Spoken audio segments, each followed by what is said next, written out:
चलिए देखते हैं क्वांटिफायर्स क्या होते हैं। क्वांटिफायर क्या होते हैं? क्वांटिफायर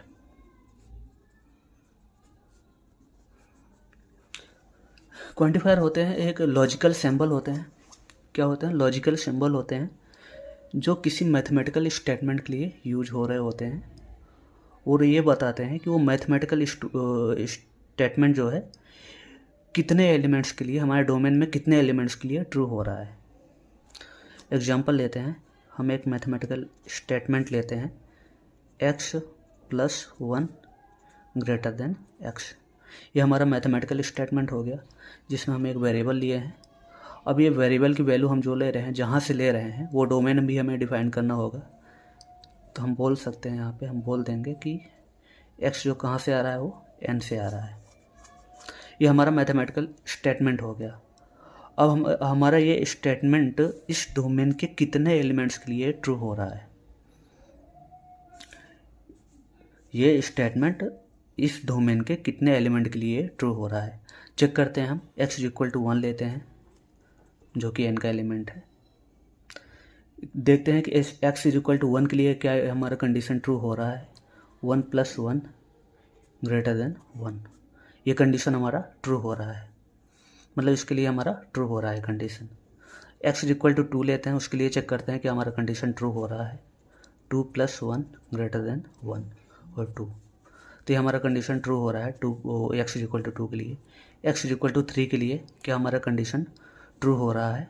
3+1, ये हमारा कंडीशन ट्रू हो रहा है x=3 के लिए। तो हम अपने डोमेन के अंदर देख रहे हैं सारे एलिमेंट के लिए हमारा कंडीशन ट्रू हो रहा है। अगर इस चीज़ को हमें मैथमेटिकली दिखाना है सिंबल का यूज करके, क्वांटिफायर्स का यूज करके, तो क्वांटिफायर क्या होता है? कोई भी मैथमेटिकल स्टेटमेंट जो है हमारे डोमेन के कितने एलिमेंट के लिए ट्रू हो रहा है ये दिखाना होता है। क्वांटिफायर का यूज करते हैं, इस सिंबल का यूज करते हैं। ये सिंबल क्या करता है? हमारा कोई मैथमेटिकल स्टेटमेंट डोमेन के कितने एलिमेंट के लिए ट्रू हो रहा है वो दिखाता है।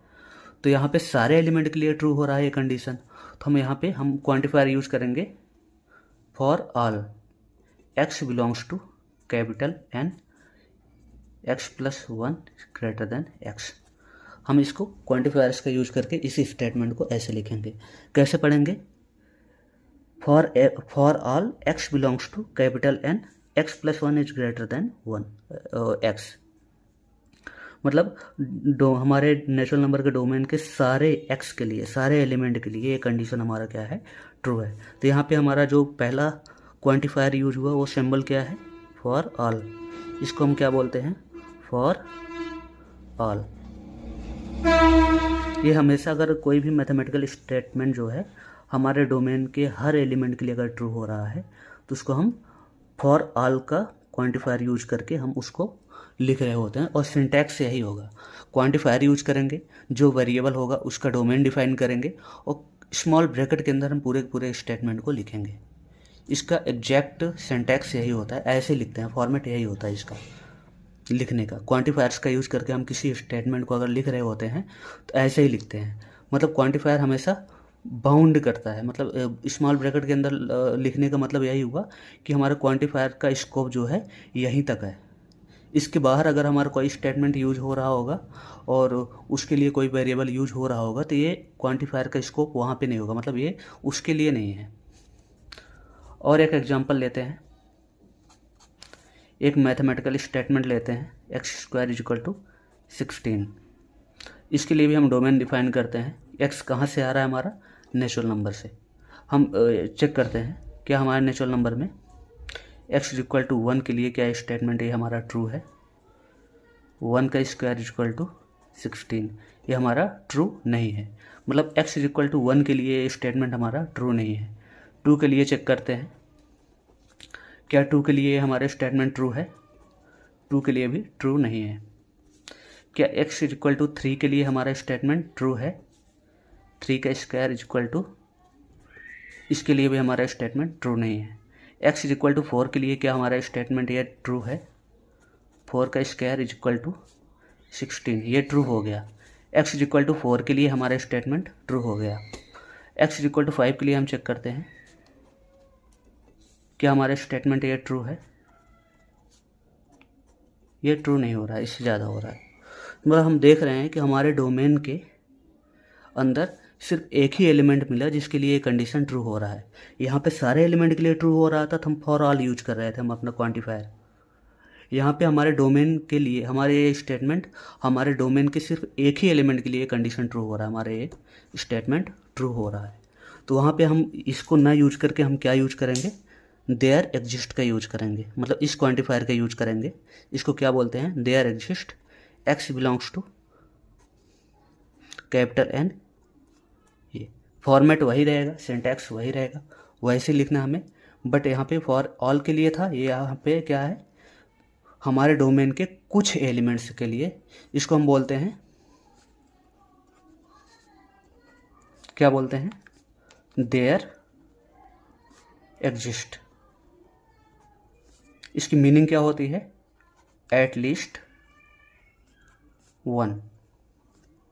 मतलब हमारे डोमेन के अंदर कम से कम एक एक्स मिलेगा, कम से कम एक एलिमेंट ऐसा मिलेगा जिसके लिए कंडीशन हमारा ट्रू हो जाएगा। जब हमारे डोमेन के अंदर कुछ एलिमेंट्स की बात हो रही होगी तब हम देयर एग्जिस्ट का यूज करेंगे, इस क्वांटिफायर का यूज करेंगे। और जब हमारे डोमेन के सारे एलिमेंट के लिए बात हो रही होगी कि हमारा मैथमेटिकल कंडीशन ट्रू है तो हम वहाँ पे इस क्वांटिफायर का यूज़ करेंगे, फॉर ऑल का।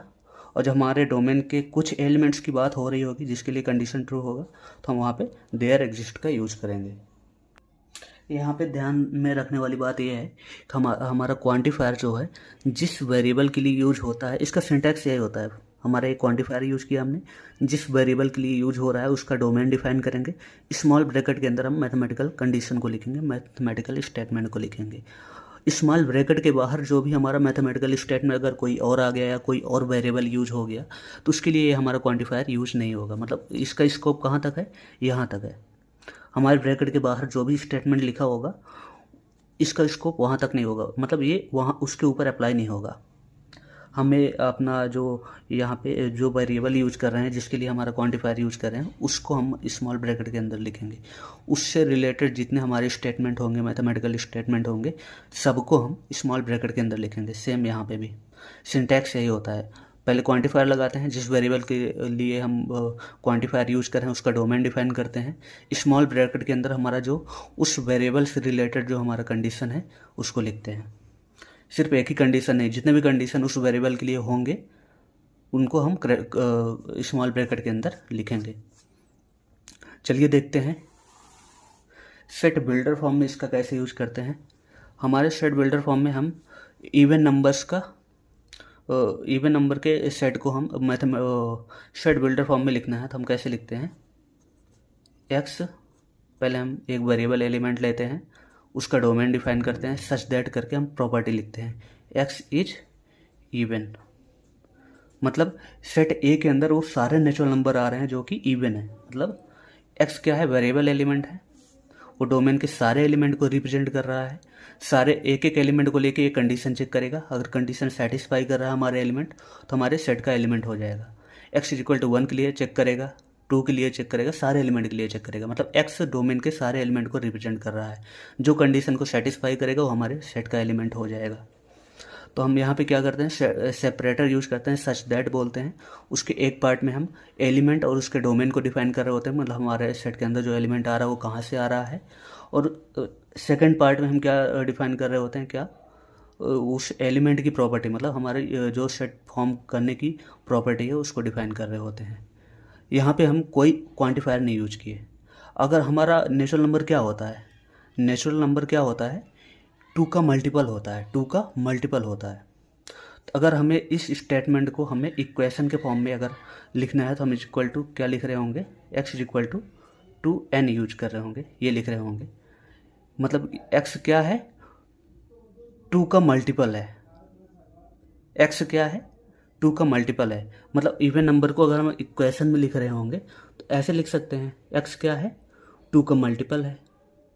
n क्या है यहाँ पे, अब n का डोमेन हमें दिखाना पड़ेगा।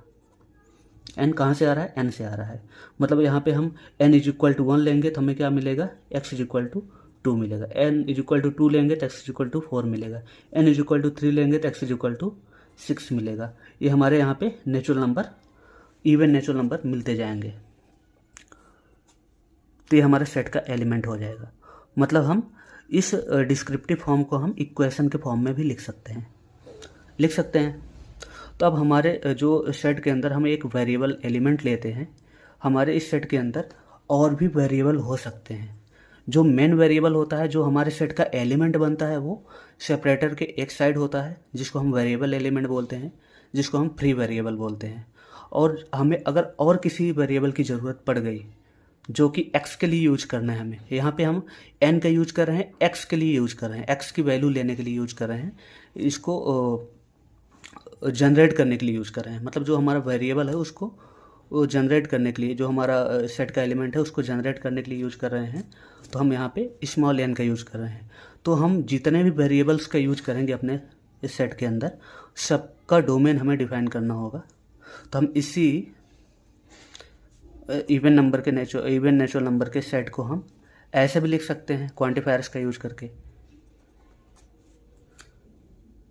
सच दैट कैसे, there exist n belongs to capital N, x is equal to 2n। Exact ऐसे यूज किया हमने, मतलब x बिलोंग्स टू n, मतलब हमारे सेट के अंदर वो सारे नेचुरल नंबर आएंगे जो क्या होंगे, इवन होंगे। इसका मतलब क्या होता है, इवन होता है। मतलब हर x के लिए कोई एक ऐसा n मिलेगा जिसके लिए कंडीशन ट्रू हो जाएगा। हम कंडीशन को चेक करते हैं, x is equal to 2n हमारा कंडीशन है। x कहाँ से आ रहा है, कैपिटल N से आ रहा है। हमारा एलिमेंट कहाँ से आ रहा है, कैपिटल N से आ रहा है। स्मॉल n कहाँ से आ रहा है, कैपिटल N से आ रहा है। तो हम चलते हैं, देखते हैं क्या हमारा x इक्वल टू हमारे डोमेन के अंदर 1 जो एलिमेंट है, क्या उसके लिए कंडीशन ट्रू हो रहा है, 1 इज इक्वल टू 2n। अब ये इक्वेशन कब ट्रू होगा, जब हमें कोई ऐसा n मिल जाएगा जिसके लिए ये दोनों साइड इक्वल हो जाएंगे, मतलब ये कंडीशन ट्रू हो जाएगा। तो क्या हमें नेचुरल नंबर के अंदर कोई ऐसा n है जिसके लिए कंडीशन ट्रू हो जाए, तो हमें कोई n नहीं मिल रहा है जिसके लिए ये कंडीशन ट्रू हो जाए। मतलब x इक्वल टू 1 के लिए कोई भी n स्मॉल n नहीं मिल रहा है जिसके लिए कंडीशन ट्रू हो जाए। x इक्वल टू 2 के लिए देखते हैं क्या ये कंडीशन ट्रू होगा। तो स्मॉल n हमें क्या कोई ऐसा स्मॉल n मिल रहा है जिसके लिए हमारा कंडीशन ट्रू हो जाए। n इज इक्वल टू 1 मिल रहा है कैपिटल N में, जिसके लिए कंडीशन हमारा ट्रू हो रहा है। मतलब x इज इक्वल टू 2 के लिए n इज इक्वल टू 1 मिल रहा है जिसके लिए कंडीशन ट्रू हो रहा है। हमारा इसको कैसे यूज किए हैं हम, यहाँ पे there exist n, there exist का मतलब हमारे कैपिटल N के अंदर कम से कम एक n स्मॉल n ऐसा मिल जाए जिसके लिए हमारा ये कंडीशन ट्रू हो जाए। हमारे कैपिटल N के अंदर कम से कम एक ऐसा स्मॉल n मिल जाए जिसके लिए हमारा कंडीशन ट्रू हो जाए। कम से कम एक मिलना चाहिए, कम से कम एक स्मॉल n मिलना चाहिए जिसके लिए हमारा कंडीशन ट्रू हो जाए। एक से ज़्यादा भी मिल सकता है, उससे हमें नहीं मतलब है, हमें कम से कम एक मिलना चाहिए जिसके लिए हमारा कंडीशन ट्रू हो जाए।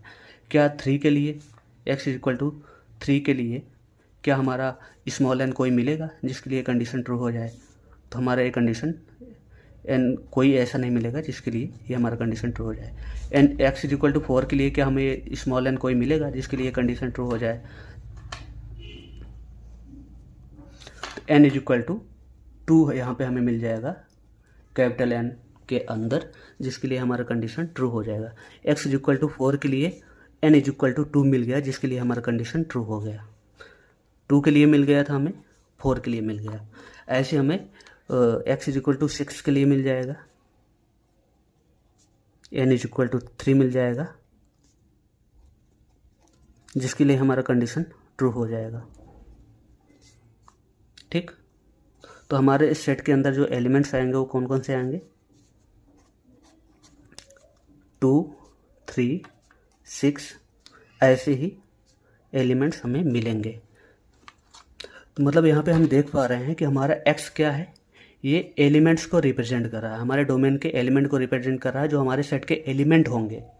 और हमारा स्मॉल n क्या कैसे यूज कर रहे हैं, हम स्मॉल n को यूज कर रहे हैं x को जनरेट करने के लिए, हमारे एलिमेंट को जनरेट करने के लिए, कंडीशन को वेरीफाई करने के लिए यूज कर रहे हैं, जो कि हम सिर्फ कंडीशन को वेरीफाई करने के लिए यूज करते हैं। n हमारा कभी भी सेट का एलिमेंट नहीं होता, सेट का एलिमेंट क्या होता है, x ही होता है। अगर x कंडीशन को सेटिस्फाई कर रहा है तो हमारे सेट का एलिमेंट हो जाएगा x, जो x जो है हमारे कंडीशन को सेटिस्फाई कर रहा है वो हमारे सेट का एलिमेंट हो जाएगा।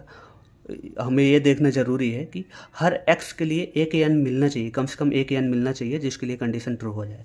सारे x के लिए एक ऐसा n मिलना चाहिए जिसके लिए हमारा कंडीशन ट्रू हो जाए। अगर ऐसा हो रहा है तो हमारा सेट का एलिमेंट हो जाएगा x। चलिए हम कुछ एग्जांपल्स और देखते हैं जिसमें हम सेट बिल्डर फॉर्म में क्वांटिफायर्स का यूज करके हम सेट को सेट बिल्डर फॉर्म में लिख रहे होंगे। क्वांटिफायर्स का यूज करके एक सेट और लेते हैं हम।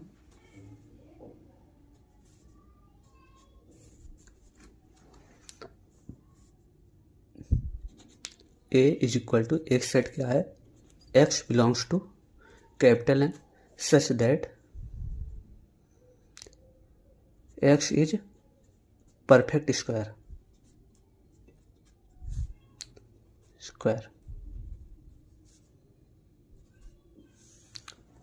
ये हमारा एक सेट बिल्डर फॉर्म है।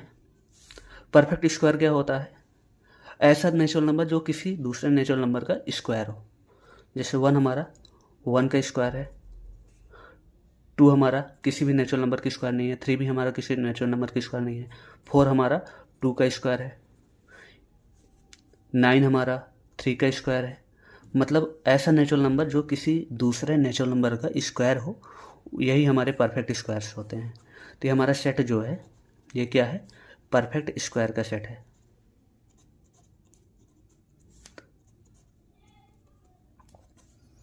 इसको हम क्वांटिफायर्स का यूज करके कैसे लिख सकते हैं।